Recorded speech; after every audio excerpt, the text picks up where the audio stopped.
Well, wipe your ass and get down here pronto.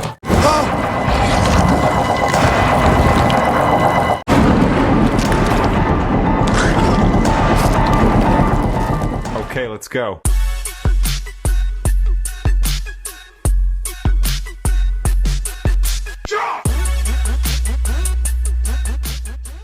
Halo bro, kembali lagi bersama gue di Jambu Film. Gimana kabar kalian? Kali ini gue akan mengalu cerita sekaligus membahas film psikopat badut tahun ini, yaitu Terrifier 3 tahun 2024. Penasaran kan? Oke, langsung saja siapkan perut kalian karena katanya banyak yang mual saat menontonnya di bioskop.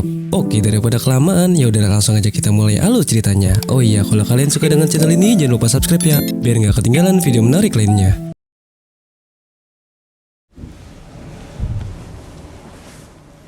Film ini dimulai dengan seorang ibu buta yang bernama Jennifer yang dibangunkan oleh putrinya di tengah malam yang bernama Julie. Julie merasa ada seseorang yang masuk ke rumah. Meski Jennifer mengira putrinya berhalusinasi, ia tetap mengantar Julie kembali ke kamar. Di sana, Jennifer meminta Julie untuk tidur. Namun, Jennifer berkata bahwa mungkin Santa Claus yang datang. Julie pun meminta ibunya menyiapkan biskuit dan susu untuk Santa, berharap dapat hadiah HP iPhone 1000 Pro Max.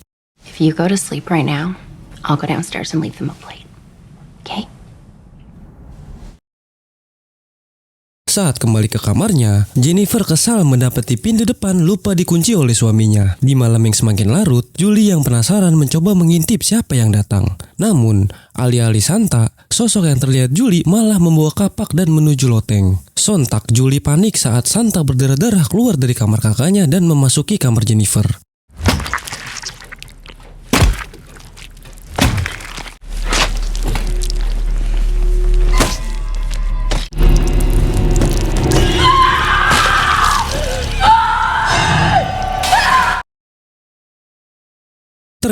Ternyata Santa ini adalah si badut kopet yang telah menyerang suami Jennifer. Dalam ketakutan, Jennifer mencoba kabur ke kamar anaknya. Tetapi menyadari bahwa putrinya sudah tak bernyawa habis dirujak si kopet badut.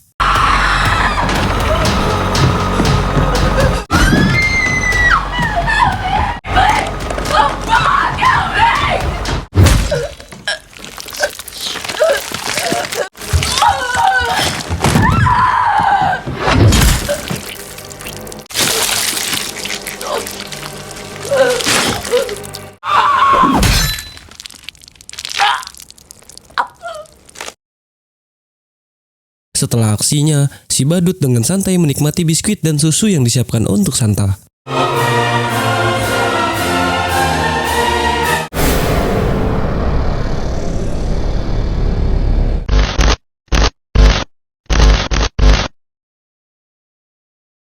Kisah berlanjut ke 5 tahun sebelumnya, setelah Wonder Woman Sienna mengalahkan si badut kopet di akhir Terrifier 2. Saat itu, polisi bernama Kentung yang menemukan jasad kopet langsung meminta bantuan. Namun, ternyata si badut memiliki kemampuan kebal maut dan berhasil menyerang si Kentung meski dengan kepala buntung.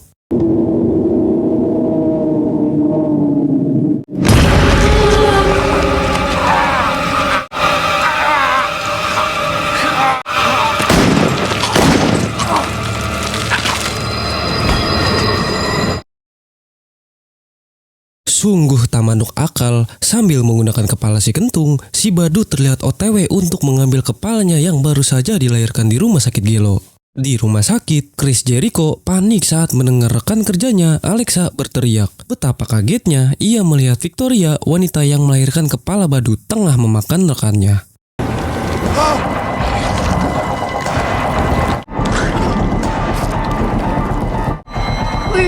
Please help me. He made me do it. Please help me. Tak lama kemudian, tubuh badut kopet tiba untuk mengambil kembali kepalanya. Meski Chris berusaha melawan, ia pun tewas dengan mengenaskan.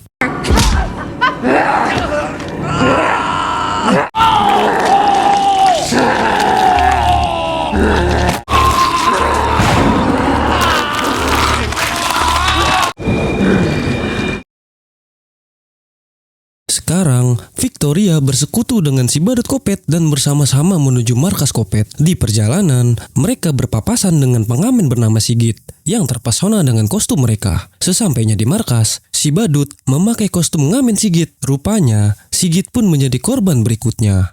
Sesaat kemudian, karena gagal menghabisi Sienna, si badut mencari cara untuk kembali membalas dendam kepada Sienna. Sementara itu, Victoria menyesal dengan penampilannya yang kini seperti monster. Sesuai kesepakatan dengan badut, ia harus menjalani hibernasi sampai saat yang tepat untuk kembali beraksi. Badut Kopet pun melakukan hal yang sama, menunggu waktu tepat untuk memburu Sienna.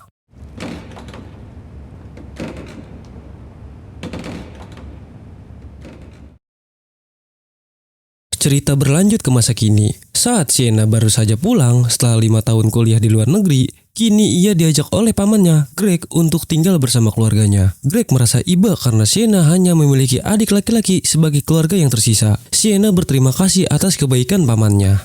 Sesampainya di rumah, Sienna disambut hangat oleh sepupunya, Gabby, dan segera memeluk bibinya, Jess. Setelah berbincang sebentar, Gabby mengantar Sienna ke kamarnya. Saat membantu Sienna membereskan barang, Gabby melihat buku harian milik Sienna. Sienna segera meminta agar Gabby tidak membaca buku tersebut. Namun, Gabby sempat melihat tulisan tentang badut Kopet dan merasa penasaran. Sienna menenangkan Gabby, mengatakan bahwa badut itu hanyalah sosok fiktif. Cerita kemudian beralih ke dua petugas, Samsul dan Yanto, yang sedang melakukan survei di sebuah gedung apartemen terbengkalai yang akan dihancurkan. Samsul yang botak mencoba menakut-nakuti Yanto dengan cerita tentang badut Kopet yang katanya menghantui gedung itu dan membuat orang mual saat menontonnya di bioskop. Setelah berhasil menakut-nakuti Yanto, Samsul mengajak Yanto untuk segera menyelesaikan pekerjaan mereka.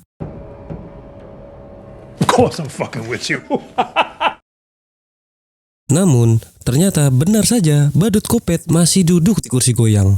Tubuhnya dipenuhi sarang laba-laba. Yanto yang penasaran mendekati sosok itu. Sementara Samsul kaget saat menemukan Victoria yang masih berendam di bathtub. Tampak seperti telah berhibernasi selama 5 tahun. Ternyata, kedatangan Yanto dan Samsul ternyata membangunkan Victoria dan si badut dari tidur panjang mereka. Victoria kemudian membunuh Samsul dan meski bau bangkai, segera menemui badut Kopet. Saat si badut menyiksa Yanto, Victoria terlihat terpuaskan dengan aksi brutal itu. Setelah Yanto tewas, mereka berdua siap melanjutkan pemburuan yang telah tertunda selama 5 tahun.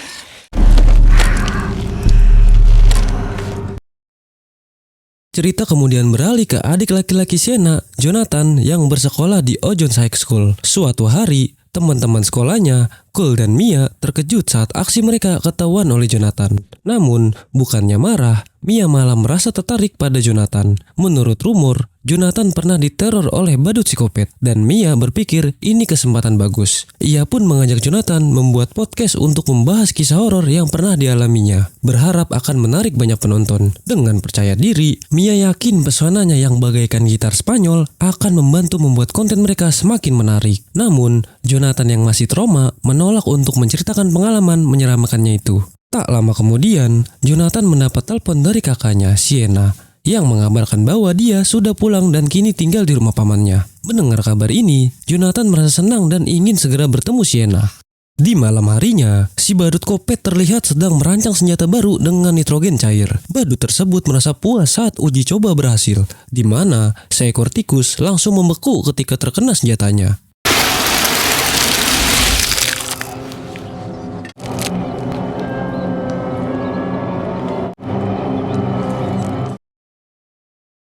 Setelah itu, badut Kopet pergi ke sebuah bar dan melihat seorang pria berpakaian santa sedang mabuk. Merasa tertarik, pria tersebut yang bernama Case mengundang si badut untuk bergabung. Awalnya suasana terasa akrab dan mereka tertawa bersama. Case bahkan berencana menraktirkan minuman untuk si badut. Namun, ketika si badut mulai bertingkah aneh dan kencing di pangkuannya, Case mulai kesal dan meminta si badut untuk pergi. Hal ini membuat si badut semakin marah. Bukannya pergi, dia malah menghina Case dan mulai mengolok-oloknya.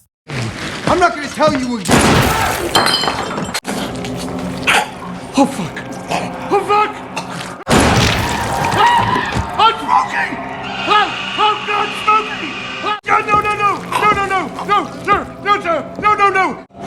Let me be the first to apologize for whatever's happened.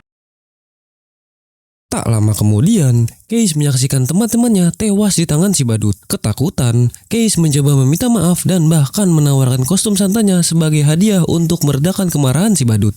Setelah mengenakan kostum Santa, si badut Kopet menyekap Case dan mulai menguji senjata barunya, nitrogen cair, pada Case. Case akhirnya tewas setelah dipaksa cosplay seperti karakter Frozen. Their names are Brian and Denise.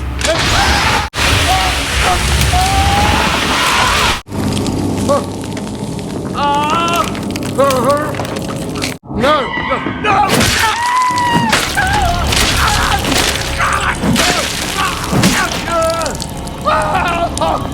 Sorry!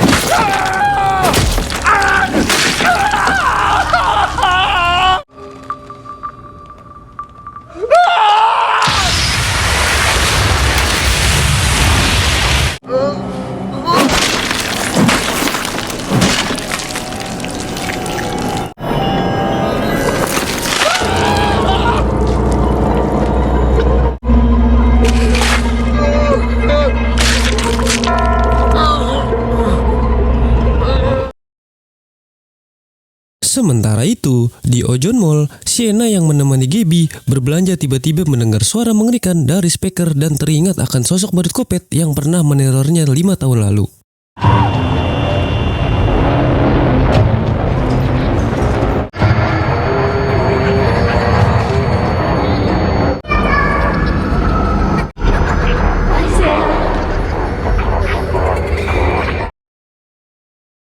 Sienna kemudian menemui adiknya Jonathan setelah sekian lama tak bertemu. Sienna mengajak Jonathan tinggal bersama paman Greg daripada di asrama. Namun, Jonathan menolak karena ingin hidup mandiri. Di tengah percakapan, teman-teman Jonathan, Cole dan Mia datang menghampiri dan merasa tak percaya bertemu dengan Sienna, survivor dari teror badut Kopet. Mia yang mengikuti kasus Kopet penasaran dengan kisah Sienna dan ingin mengajaknya bercerita di podcast. Namun, mendengar hal itu, Sienna yang muak menolak ajakan itu dengan tegas. Terlebih lagi, mereka masih trauma. They're all the same. You're leeches. Like a human being for one fucking second! Sesaat kemudian, Jonathan pun kecewa kepada kakaknya yang bersikap kasar pada temannya. Namun, Sienna kemudian menjelaskan pada Jonathan bahwa akhir-akhir ini ia sering mengalami teror oleh si badut Kopet. Seolah-olah badut Kopet yang ia kira sudah mati, kini bangkit kembali. Dari sebuah surat yang ia temukan, Sienna menyadari bahwa badut Kopet adalah perwujudan iblis yang hanya akan berhenti saat keinginannya terpenuhi. Sienna teringat bahwa pedang sakti yang diwariskan ayahnya adalah satu-satunya senjata untuk melawan badut tersebut, dan ia berencana mengambilnya di wahana Terrifier. Di tempat lain, sambil membawa kresek sampah, si badut Kopet menyamar sebagai Santa dan membagikan hadiah di mall, membuat anak-anak antusias. Namun, saat seorang petugas keamanan menyadari bahwa badut itu bukan bagian dari tim, si Kopet meledakkan bom yang ia sembunyikan dalam hadiah, menewaskan anak-anak tak berdosa. Wonder what I got. Corey!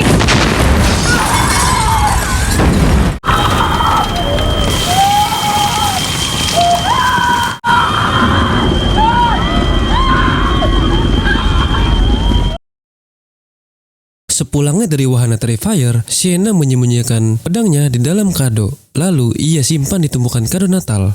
Namun, di saat itu pula, Gaby yang memergoki Sienna langsung kegeeran di mana Gaby mengira kado itu berisi HP Android favoritnya. Mendengar hal itu, Sienna yang takut ketahuan mengiyakannya saja. Kembali pada si badut yang baru tiba di sebuah pesta yang diadakan di asrama Jonathan. Seperti biasa, aksinya tidak akan lengkap tanpa membawa kantong plastik sampah ajaib. Di saat itu pula, dengan posisi tenggeng menggoda, Mia berusaha meminta tolong pada Cole untuk membantunya mengungkapkan kasus si badut Kopet. Mia ingin tahu siapa sebenarnya sosok di balik riasan badut itu dan apa tujuannya melakukan aksi Kopet secara acak. Tak hanya itu, Mia pun menawarkan celengannya untuk Cole agar ia bersedia membantu dalam penyelidikannya. Untuk DP, Mia bahkan menunggangi Cole dan merayunya agar setuju. Namun, tanpa mereka sadari, si badut Kopet telah mengintai aksi yang mereka lakukan sejak tadi. Sementara itu, di rumah Greg, Sienna sedang membantu Gabby belajar. Mereka tiba-tiba shock saat mendengar berita teror pengeboman yang terjadi di Ojones Mall. Menurut kesaksian warga, pengeboman itu dilakukan oleh sosok badut berpakaian Santa Claus yang membagikan hadiah tanpa meminta follower. Tak lama kemudian, duar pun terdengar dan kepanikan semakin membesar. Mendengar hal itu, Sienna langsung mengalami serangan panik. Ia yakin bahwa badut kopet yang pernah meneror 5 tahun lalu telah kembali. Dalam kepanikan, Sienna meminta pamannya dan bibinya untuk segera mengungsi keluar kota. Kemudian, Sienna meminta pamannya untuk menelpon Jonathan, memberitahu bahwa Jonathan harus segera pulang karena badut kopet telah kembali. Sienna juga berencana meminta paman Greg untuk menjemputnya.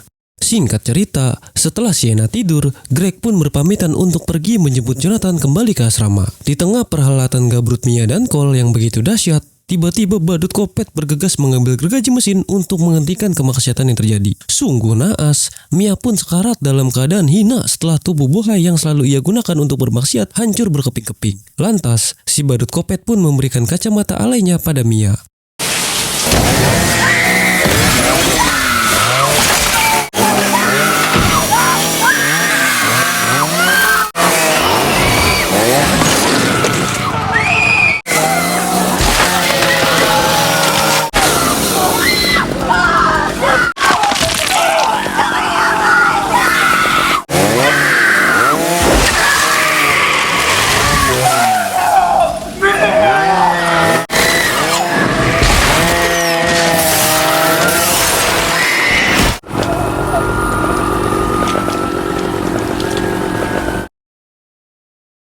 Di saat itu pula, Cole si Mokondo berusaha kabur meski hanya dengan bertumpu pada ceker. Dan biji yang hancur akhirnya menandai akhir dari debut mesum pasangan itu. Si badut kopet terlihat kegirangan dan membuat simbol peri salju.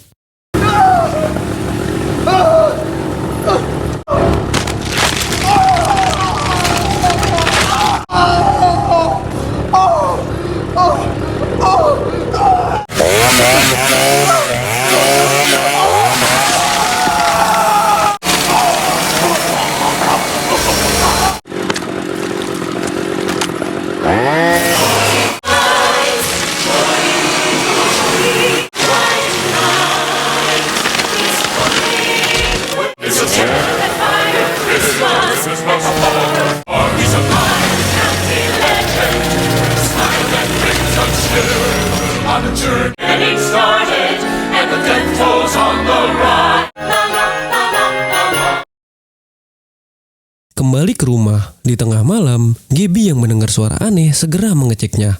Sementara itu, Sienna yang sedang tidur tiba-tiba bermimpi tentang masa lalunya. Dalam mimpinya, ia melihat dirinya saat masih kecil ketika sang ayah menunjukkan karakter wanita sakti ciptaannya. Sang ayah menjelaskan bahwa karakter ini merupakan kesatria wanita terhebat yang mampu mengalahkan setiap lawannya menggunakan pedang sakti. Lantas, Sienna bocil itu bertanya, "Nama karakternya siapa ya?" Sang ayah menjawab, "Wonder Bondon." Kemudian ia meminta Sienna untuk selalu kuat menghadapi segala cobaan. Setelah terbangun dari mimpinya, Sienna merasa heran saat mendengar suara percakapan dari ruang tamu. Oh my god, Sienna terkejut luar biasa ketika melihat si badut kopet datang bersama Victoria. Sambil menjadikan jasad Greg sebagai hiasan tembok. Dengan dada terasa sesak, Sienna berusaha mengambil pedang saktinya. Tetapi sialnya, si badut kopet keburu menggoploknya hingga pingsan. Beberapa saat kemudian, Sienna tak bisa berbuat banyak ketika dirinya disekap bersama bibinya. Di tengah kengerian itu, si badut kopet tampak iseng membelikan jeruan Greg pada pohon Natal. Jess jelas saja lemas lahir batin saat melihat kengerian yang dialami suaminya. Dalam kesedihannya, Jess menanyakan keberadaan putrinya. Kebetulan Victoria berniat memberikan hadiah tambahan yang ada di dalam sangkar burung pleci. Betapa terkejutnya Jess saat melihat seengok tengkorak dalam sangkar pleci terpajang di depan mata. Namun, pasangan kopet ini belum selesai. Mereka berencana memberikan hadiah susulan berupa mukbang tikus. Menyadari ajalnya di depan mata, Jess memohon pada Sienna untuk membalaskan kematian keluarganya. Malang sekali, Jess pun harus meninggal setelah tubuhnya dijadikan sarang tikus.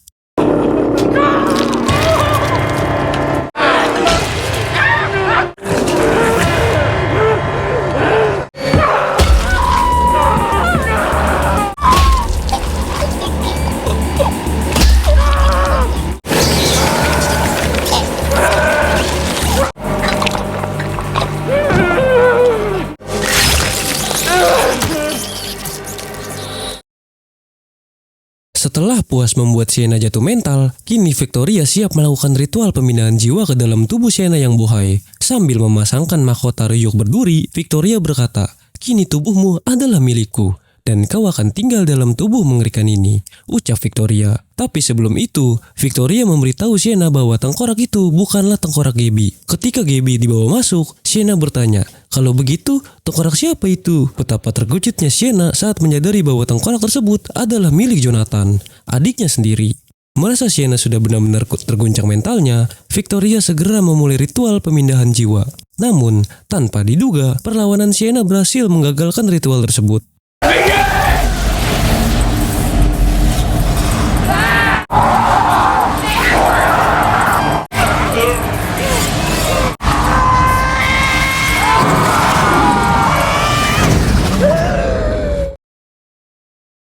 Sadar bahwa rencananya gagal, Victoria yang kesal langsung memerintahkan si badut untuk menghabisi Gaby. Namun, sebelum itu, Gaby meminta Victoria untuk memberikan hadiah Natalnya pada Sienna sebagai tanda perpisahan.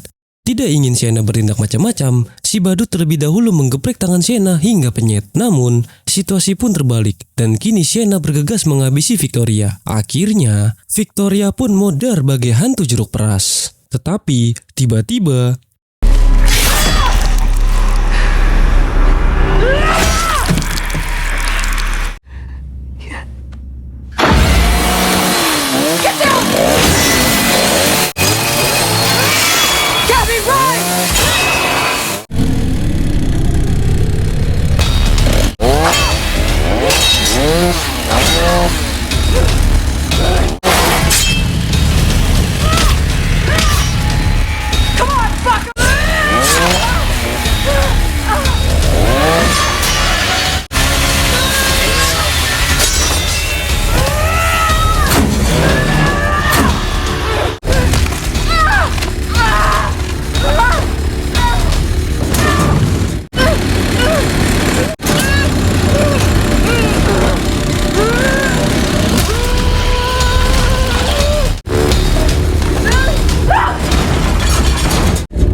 saat si badut sekarat, Gaby terlihat panik melihat gas aneh yang keluar dari lelehan tubuh Victoria. Malang sekali, Gaby pun terjatuh ke dalam portal iblis yang tak tahu di mana ujungnya. Di tengah rasa syok, Sienna merasa kesal dan murka saat si badut kopet berhasil kabur. Sontak, Sienna pun heran saat melihat kemampuan regenerasinya yang mirip Logan dari X-Men membuat Sienna menyadari bahwa dirinya memang diincar karena merupakan manusia yang spesial.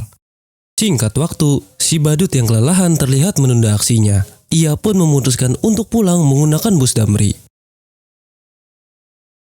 Hingga film pun tamat. Inti dari sequel ketiga ini adalah si badut merasa tertolong setelah kepalanya kembali dilahirkan oleh Victoria di akhir film Terrifier 2. 5 tahun kemudian, entah dikendalikan iblis atau apa, Victoria pun beraliansi dengan si badut untuk memburu Sienna. Namun, lagi-lagi usaha mereka gagal karena Sienna terlalu gigih dengan pedang saktinya. Gimana? Cukup seru bukan? Mungkin cukup segini saja alur cerita Terrifier 3 tahun 2024. Jangan lupa like, share, dan subscribe supaya kalian tidak ketinggalan video menarik lainnya. Terima kasih sudah menonton dan sampai jumpa di video berikutnya. Bye-bye.